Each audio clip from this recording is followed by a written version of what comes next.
is going to hand over the report physically. Kada kunnafoni dɔw kan jamanakuntigi tun bɛ walansɛmɛ boloma alamisadon na ka kɛɲɛ ni walansɛmɛ laɲini caman ye nka juma tile daminɛ na yɛlɛma donna o taabolo la a jɛɲɔgɔnw ye a ladi k'a fɔ ko a ka wuli ka i jɔ ko ka a yɛrɛ lafasa.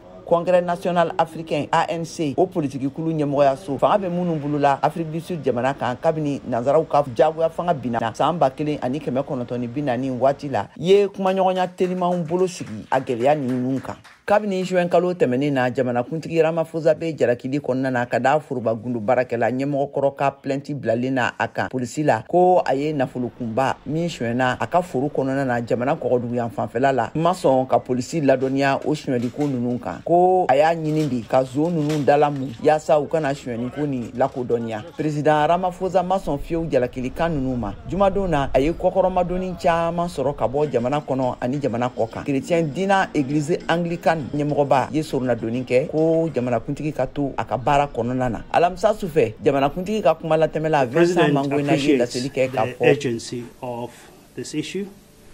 The president appreciates the enormity ko jamanakuntigi bɛna to siraw danatigɛlenw kan min bɛ jamana nafa ani min bɛ basigi sinsin jamana kɔnɔna na. Jamanakuntigi ye a yira k'a fɔ ko dalilu kelen tɛ jalakilikan ninnu na ka ɲɛsin ale ma nka a y'a sɛbɛntiya kɔni k'a fɔ ko dolari nafolo 500 ani dɔɔni ɲɔgɔn na nafolo mugu min a ka fɔ la tun ye misi dɔw feere sɔngɔw ye a ye min kɛ Sudan jamana mɔgɔ dɔ ma o nafolo o suɲɛna a ka so kɔnɔna na. What is important for everybody to appreciate here kofɔli ninnu ye siganaba don Ramaphosa la ale min tun ye I kanabɔ ka kɛ yuruku kɛlɛliba ye Jacob Zuma ka fanga kɔfɛ minnu ka fanga tamasiyɛn tun ye namara ni yuruku ye. Arabadon na wasabulon ye sɛgɛsɛgɛli kulu min bila sen kan a taabolo kan ye u ka baara kuncɛli gafew di wasabulon ma. Tarata nata la wasabulon bɛna baara daminɛ a kan nka jateminɛna caman ye a yira k'a fɔ ko Ramaphosa ka fanga bɛ sɔn ka tiɲɛ.